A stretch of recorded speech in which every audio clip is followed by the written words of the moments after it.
யா போன வாரம் என் பொண்டாட்டிக்கு வயிற்று வலி. நைட்டு 10 மணி இருக்கு. எனங்கோ போய் கொடையில போய் சோடா வாங்கிட்டு வாங்கோனா. சரி பொண்டாட்டி அலறாளேன்னு கடைக்கு சோடா வாங்க போறேன். அந்நேரம் பார்த்து என்னோட மாணவன் சைக்கிள் வந்தான்.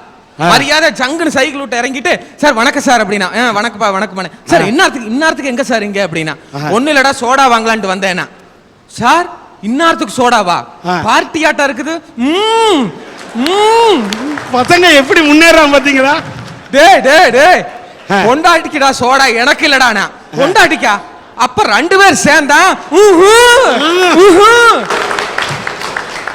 பசங்க வேலை பாரு சார். அதோட விட்டானா மறுநாள் காலையில பள்ளிக்கூடத்தில் போய் எல்லாத்துக்கிட்டமே டே சோடாவாதியாரா, டே சோடாவாதியாரா, டே சோடாவாதியாரு சொல்லி இன்னத்து நிலைமையில எனக்கு பள்ளிக்கூடத்துல சோடா புட்டி வாத்தியார் தான் பேரு.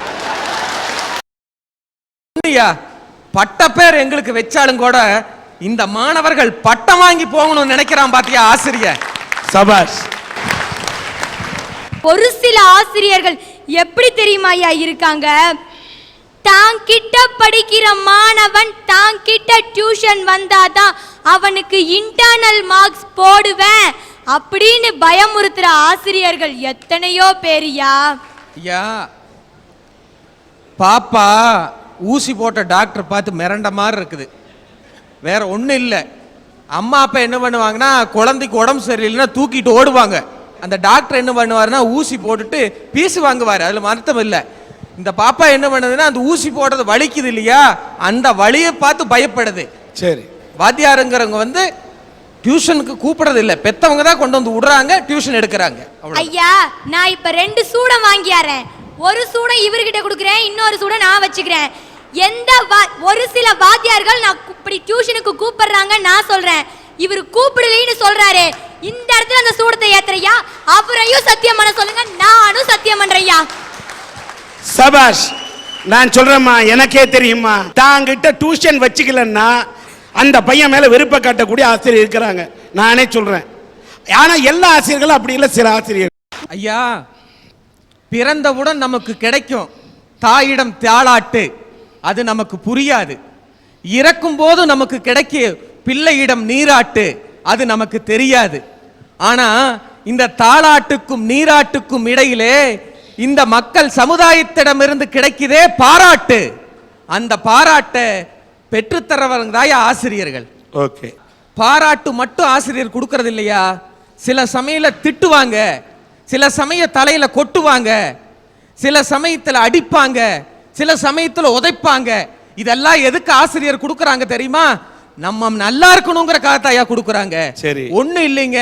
4வது படிக்கிற போது எனக்கு வீட்டு பாடம் எழுதணும்னா ரொம்ப பிடிக்காது, எப்பவுமே எழுத மாட்டேன். ராமலிங்க வாத்தியார்னு ஒரு வாத்தியார் எங்க எலிமெண்டரி ஸ்கூல்ல இருந்தாரு. அவர் ஒரு நாள் கூப்பிட்டு 50 பேர் பசங்க இருக்கிற போது என்னை கூப்பிட்டு அடிச்சிட்டாரு. அடிக்கும் போது எனக்கு ரொம்ப வருத்தமா இருக்குது. அட இந்த ஆளு இத்தனை பசங்க முன்னால் நம்மளை கேவலப்படுத்திட்டாரே, இந்த ஆளை ஏதோ ஒன்று பண்ணணுமையான்னு நான் நினைச்சேன். அந்த வயசுக்கு என்னால் என்ன பண்ண முடியுமோ அதை பண்ணினேன். அவர் சாயந்தரம் பக்கத்தூருக்கு மாந்தோப்பு வழியா போவார். போகும்போது நான் அதுக்கு முன்னாடியே நான் போயிட்டு ஒரு மரத்து மேலே ஏறி உட்காந்துட்டேன். அவர் போறாரு, ராமலிங்கம்னு. அவர் திரும்பி பார்த்தாரு, போயிட்டாரு. ஒரு 2 எட்டு மறுபடியும் டே ராமலிங்கம்னு திரும்பி பார்த்தாரு, போயிட்டாரு. போடா ராமலிங்கம்னு அவர் கம்முன்னு போயிட்டாரு. மறுநாள் காலையில் வகுப்புக்கு வந்தாரு. வந்துடனே முதல் பீரியடு பசங்களை எல்லாம் பீட்டிக்கு போய் விளையாடுங்க பண்ணிட்டார். பீட்டிக்கு போய் விளையாடுங்கன்னு சொல்லிட்டு தனபால் இங்கே வான்னு கூப்பிட்டாரு. சாருண்ணே நேற்றுக்கு என்ன பண்ண சாயந்தரம்னாரு. சார் ஒன்றும் பண்ணல சார்ண்ணே.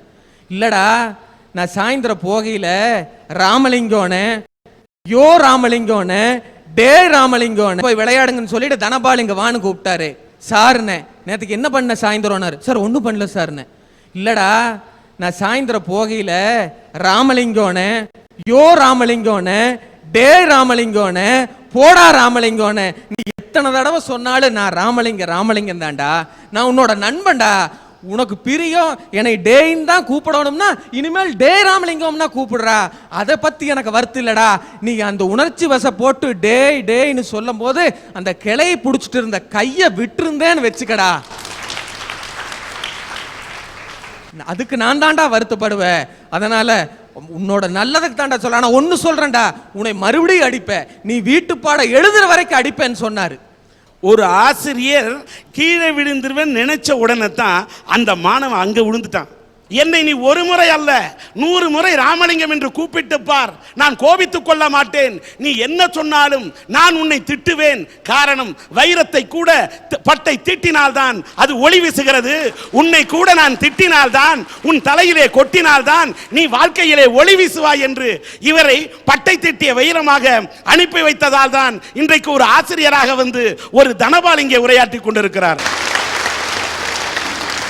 ஆசிரியருங்கிற யார் தெரியுங்களா? ஒரு கைகாட்டி மாதிரி. ஒண்ணு இல்லைங்க, நான் கோயம்புத்தூர்ல இருந்து பொள்ளாச்சிக்கு வர்றேன். தெற்கு திசை பார்த்து பொள்ளாச்சி 40 கிலோமீட்டர் ஒரு கைகாட்டி நிக்குது. அது நான் தான் உங்களுக்கு வழிகாட்டுறேன், நான் தான் உங்களுக்கு வழிகாட்டுறேன்னு சொல்றது இல்லை. அது போலதாயா ஒரு வழி பயணத்துக்கே ஒரு வழிகாட்டி இருக்கும் பொழுது இந்த வாழ்க்கை பயணத்துக்கு ஆசிரியர் என்பவர்கள் ஒரு நல்ல வழிகாட்டி, ஒரு நல்ல ஏணிப்படி. அத்தகைய ஆசிரியர்களுக்கு தான் என் மனசுல முதலிடம் கொடுப்பையா. நானும் ஒரு முனிசிபல் ஸ்கூல்ல தான் 12ஆம் வகுப்பு படிச்சேன். வாத்தியாரு வர்றதே இல்ல, எப்போ ஒரு நாள் மட்டும்தான் வருவாங்க. வாரத்துல 2 நாள் வருவாங்க. கடைசி வரைக்கும் பார்த்தேன், வாத்தியாரு வரவே இல்லை சார். நானும் ஒரு ஏழை குடும்பத்துல இருந்து தான் நான் வந்தேன். 150 ரூபா ஃபீஸை கட்டி டுட்டோரியல்ல போய் படிச்சேன் சார். அதுல படிச்சு நான் அன்னைக்கு 12th 1000 மார்க் வாங்கினேன். இதே அந்த சில ஆசிரியர் கடமையை உணர்ந்து சரிவர செஞ்சிருந்தா நிச்சயமா நான் அன்னைக்கு ஒரு ஸ்டேட் ஃபர்ஸ்ட் மாணவியா வந்திருப்பேன். அதை தடுத்தது யாரு சார்? அந்த கடமை தவறிய ஆசிரியர்கள் தான் நான் சொல்றேன். ஐயா, என்னமோ இவங்க எல்லாம் கிளாஸுக்கு வந்து பாடம் சொல்லிக் கேட்குற மாதிரி, நாங்க என்னமோ சொல்லிக் கொடுக்காத மாதிரி இந்த ஒரு டீச்சரே வந்து சொல்லுது. அதுதான் நம்மளால தாங்க முடியல. நான் பாடம் எடுக்கிற கிளாஸ்க்குள்ள போறேன், மாணவங்க மற்றவங்களை துன்புறுத்த. ஐயா, என்னமோ இவங்க எல்லாம் கிளாஸுக்கு வந்து பாடம் சொல்லிக் கேட்குற மாதிரி, நாங்க என்னமோ சொல்லிக் கொடுக்காத மாதிரி இந்த ஒரு டீச்சரே வந்து சொல்லுது. அதுதான் நம்மளால தாங்க முடியல.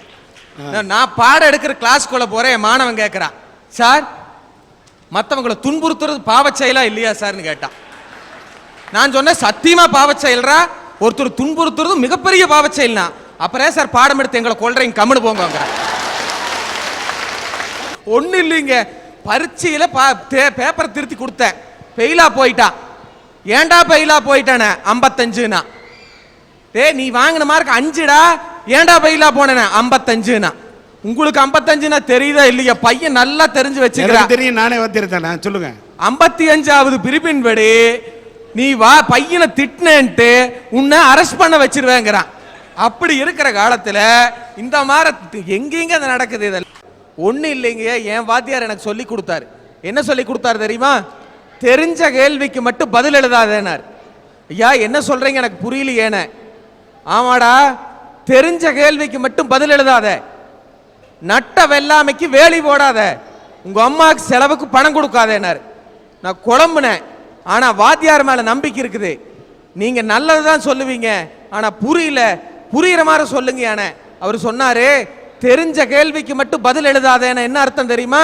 தெரிஞ்ச கேள்விக்கு மட்டும் நீ பதில் எழுதினா தேர்வுல மதிப்பெண் கம்மியா வாங்கிடுவடா, நீ எல்லா கேள்விக்கும் பதில் எழுதுனார். ஐயா, நட்ட வெள்ளாமைக்கு வேலி போடாதேன்னு. ஆமாடா, முதல்ல நான் வேலியை நட்டிட்டு அப்புறம் வெள்ளாமை போடுனார். அம்மாவுக்கு செலவுக்கு பணம் கொடுக்காதீங்களேன்னு சொன்னேன். ஆமாடா, உங்க அம்மாவுக்கு செலவுக்கு பணம் கொடுக்காதேன்னு சொன்னேன். ஆனா நீ சம்பாரிச்ச பணத்தை எல்லாம் கொண்டு போய் உங்க அம்மா கையில கொடுத்துட்டு உங்க அம்மா கிட்ட நீ செலவுக்கு பணம் வாங்கடானார். இதுதாயா ஆசிரியர். நேதாஜி சுபாஷ் சந்திர போஸ் இந்த நேரத்தில் நினைக்கணும்யா. வெளிநாட்டில் போய் ஐசிஎஸ் படிப்பு படிச்சுட்டு வந்தாரு. ஐசிஎஸ் படிச்சுட்டு வரும்போது தேசப்பக்குமிற்ற நேதாஜிய மக்கள் எல்லாம் சொன்னாங்க, நீங்க தாயா இந்த மாவட்டத்துக்கு ஆட்சி தலைவரா இருக்கணும், நீங்க இருந்தா இந்த நாடு நல்லா இருக்கும்னு சொன்னா. அப்ப நேதாஜி என்ன சொன்னார் தெரியுமா? இந்த அடிமை இந்தியாவிலே நான் ஒரு ஆட்சியாளராக இருப்பதை விட வருங்கால என் சுதந்திர இந்தியாவுக்கு என்னை போன்று பல ஆட்சியாளர்களை உருவாக்குவதற்கு நான் ஆசிரியர் பணிக்கு போறேன்னு சொன்னானே நேதாஜி. பாலகங்காதர திலகர் சுதந்திரம் எனது பிறப்புரிமைன்னு சொன்னவர். வீட்டுக்குள்ளே இருக்கின்ற மக்களை எல்லாம் வீதிக்கு வரவழைத்து சுதந்திர வேட்கையை சொல்லிக் கொடுத்த மகானவர். அவர் கஷ்டப்பட்டு சுதந்திரம் வாங்குறாரு. சுதந்திரம் வாங்கினதுக்கு அப்புறம் நீங்க திலகர்ஜி நீங்க என்ன பதவிக்கு போட்டியிட போறீங்கன்னு சொன்னாங்க. அப்ப சொன்னாரு திலகரே, நான் எந்த பதவிக்கு போட்டியிடலன்னு. இல்ல திலகர்ஜி, நீங்க ஏதாவது ஒரு பதவிக்கு போட்டியிடணும்னு சொல்லும் போது, இல்லைங்க எனக்கு தேசப்பணி முடிஞ்சது, அதுக்கு மேல இருக்கிற ஒரு தெய்வீக பணி இருக்குதுன்னாரு. எல்லாரும் கேட்டாங்க, என்னங்க நீங்க ஆன்மீகத்துக்கு போறீங்களான்னாரு. இல்லைங்க, அதை விட ஒரு அற்புதமான பணி இருக்குன்னு சொன்னாரு. புரியல திலகர்ஜின்னு சொன்ன போது, இந்த தேச பணிக்காக நான் வருவதற்கு முன்னாலே நான் ஒரு பணியை மேற்கொண்டேனே, பேராசிரியர் பணி. அந்த பேராசிரியர் பணிக்கு நான் போறேன்னு சொன்னானே திலகர். இன்னைக்கு யோசிச்சு பாருங்க, ஜனாதிபதிகள் 13 பேர் இந்தியாவில் இருந்தாங்கன்னா அதுல 8 ஜனாதிபதிகள் ஆசிரியர்கள் தான். ஆசிரியர் பணி என்பது அறப்பணி. அந்த ஆசிரியருக்கு தான் என்னோட முதலிடம். தப்பா பாடம் படிச்ச பிள்ளைகள் இருக்கலாம், தப்பா பாடம் சொல்லி கொடுத்த பெத்தவங்க இருக்கப்பான்ட்டாங்க. எப்படிப்பட்ட குற்றத்தையும் மன்னிக்கக்கூடிய ஒரே ஒரு பன்னாட்டு நீதிமன்றம் பெத்த தாயுடைய உள்ள மட்டும்தான். ஐயா, என்னுடைய நண்பனுடைய வாழ்க்கையில நடந்த ஒரு சம்பவம். பெத்தவங்க எல்லாம் சேர்ந்து கல்யாணம் பண்ணி வச்சாங்க, நல்ல முறையில் கல்யாணம் நடந்துச்சு. வருஷம் 12 ஓடிருச்சு, 2 குழந்தைங்க. அவனுடைய கெட்ட நேரம், கைகால் வராம போயிருச்சு, நோயினால பாதிக்கப்பட்டு. கொஞ்ச நாள் அவர் பொண்டாடி கூட மாட இருந்து பார்த்துக்கிட்டா, பின்ன வேற ஒரு ஆளோட ஓடி போயிட்டா. ஆதி உறவு அம்மா அப்பா வந்தாங்க, அம்மா அப்பாவை வேண்டான்னு சொல்லி உதறிட்டு வந்தவன் சொல்லி பார்க்கல. ஐயோ, 10 மாதம் சுமந்தெடுத்த என்னோட பிள்ளை கைகால் வராம துடிக்குதுன்னு சொல்லி மகனை கட்டி அன்போடு அரவணைச்சாங்க. ஐயா ஐயா 6 மாச குழந்தை 1 வருஷ குழந்தையை பராமரிக்கிறது கஷ்டமான காரியம் அல்ல. கைகால் விளங்காத 45 வயதுடைய ஒரு குழந்தையை பராமரிக்கிறது எவ்வளவு பெரிய கஷ்டமான காரியம் தெரியுங்களா? அது பெத்தவங்கனால மட்டும்தான் முடியும். ஐயா, கழுத்துல போட்ட தாலி கைத்து முடிச்சு அத்துட்டு ஓடிடலாம், இந்த தொப்புள் குடி முடிச்சு அத்துட்டு ஓட முடியாதுயா. அதுதான் பெத்த பாசம். ஐயா, நான் ஒரு இஸ்லாமியன் என்று சொல்வதை விட முதலில் நான் ஒரு இந்தியன் என்று சொல்வதில் பெருமை அடைகிறேன். மிக்க மகிழ்ச்சி. ஏன் தெரியுங்களா? உலகத்திலேயே எந்த நாட்டுக்குமே இல்லாத ஒரு நல்ல பேர் நம்முடைய நாட்டுக்கு இருக்கு. அது என்ன தெரியுங்களா? இந்தியர்கள் என்றால் தாய் பாசம் கொண்டவர்கள், அன்பானவர்கள், எதிரியும் கூட தாய் பாசத்தோடு அரவணைத்துக் கொள்ளக்கூடியவர்கள்.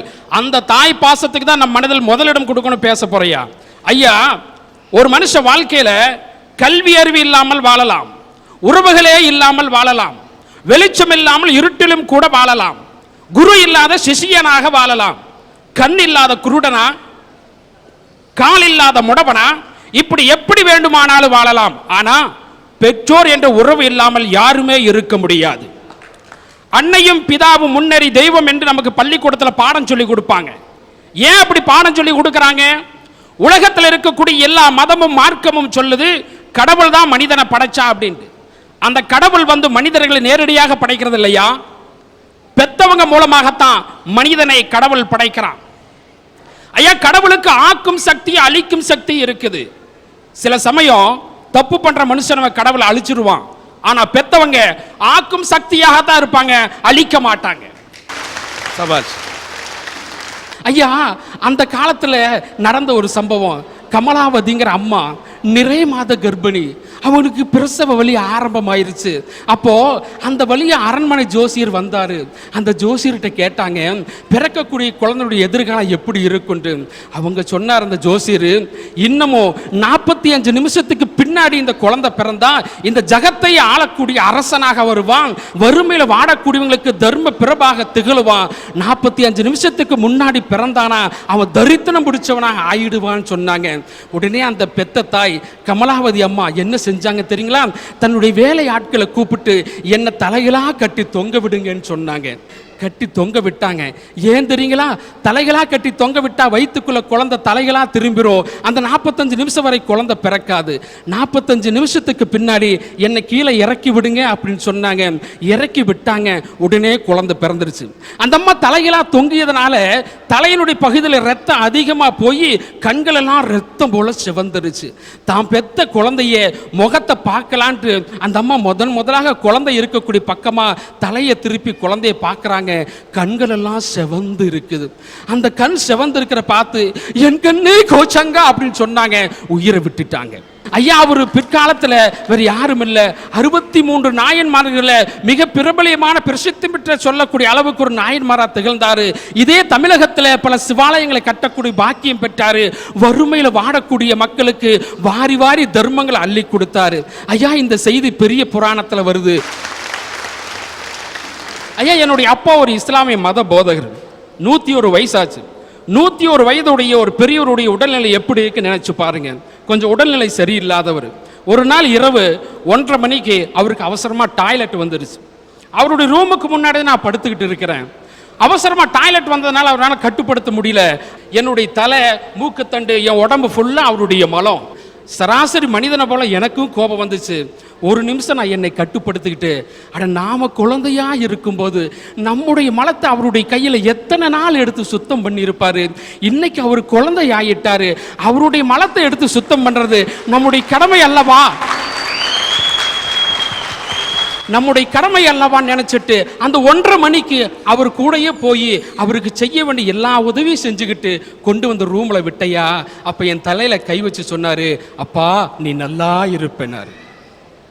ஐயா, பெத்தவங்க வயசான காலத்துல அவங்கள சாகர வரைக்கும் வச்சு பணிவிட செஞ்சாலும் நாம குழந்தையா இருக்கும்போது நம்மளை ஒரு நாள் வளர்த்துனாங்க பார்த்தீங்களா, அதுக்கு ஈடாகாதியா. ஐயா, எல்லாமே சொல்லுவாங்க பெத்த தாய் கடவுளின் அவதாரம், அம்மாவுக்கு தான் முக்கியத்துவம் தருவாங்க. நானும் அதை மனப்பூர்வம் ஒப்புக்கொள்றேன். ஆனால் அப்பாவுக்கு முக்கிய பங்கு இருக்குது. எல்லா குடும்பத்தில் பார்த்தீங்கன்னா அம்மாவுக்கு பிள்ளைக்கும் தான் நெருக்கம் அதிகமாக இருக்கும். பிள்ளைகளை விட்டு அப்பா கொஞ்சம் விலகி தான் இருப்பார். விலகி இருந்தாலும் அம்மா பிள்ளையோட நெருக்கத்தை பார்த்து முதல் சந்தோஷப்படுறவர் அந்த அப்பாவாக தான் இருப்பார். தன்னுடைய மகன் நல்லா படிக்கணும், நல்லா வளரணும், ஏசில உட்காந்து வேலை பார்க்கணும் அப்படின்ட்டு வெயிலும் மழையும் பனியும் பார்க்காம சாப்பிட்டு சாப்பிடாம கஷ்டப்பட்டு உழைக்கக்கூடியவர்தாயே அப்பா. ஐயா, அம்மா என்ன செய்வாங்கன்னா தன்னுடைய குழந்தை இடுப்புல உட்கார வச்சு உலகத்தை காமிப்பாங்க. அதுல ஒரு சின்ன வட்டம் தான் தெரியும். ஆனா அப்பா என்ன செய்வாங்க தெரியுங்களா, தன்னுடைய தோல்ல உட்கார வச்சு தான் பார்க்காத உலகத்தை என்னுடைய மகன் பார்க்கணும், அந்த உலகத்துல என்னுடைய மகன் கொடி கட்டி பறக்கணும் நினைக்கக்கூடியவர்தாயே அப்பா. ஐயா, இறை தூதர் முகமது நபி சொன்னாங்க, பெத்தவங்க காலுக்கடியில் தான் சொர்க்கம் இருக்குது. அந்த சொர்க்கத்துக்கு நாம போகணும்னா நம்முடைய இதயத்தில் பெத்தவங்களுக்கு முதல் இடம் கொடுத்து அன்போடு பாசத்தோடு அரவணைச்சுக்கணும். ஐயா, எந்த சொர்க்கம் பெத்தவங்களுடைய காலுக்கடியில் இருக்குதுன்னு சொன்னாங்களோ அந்த பெத்தவங்களுக்கு என்னுடைய உயிருள்ளவரை காலுக்கு செருப்பா இருந்தவங்களுக்கு அன்போடு பாசத்தோடு பார்த்துக்கணும் ஆசைப்படுறையா.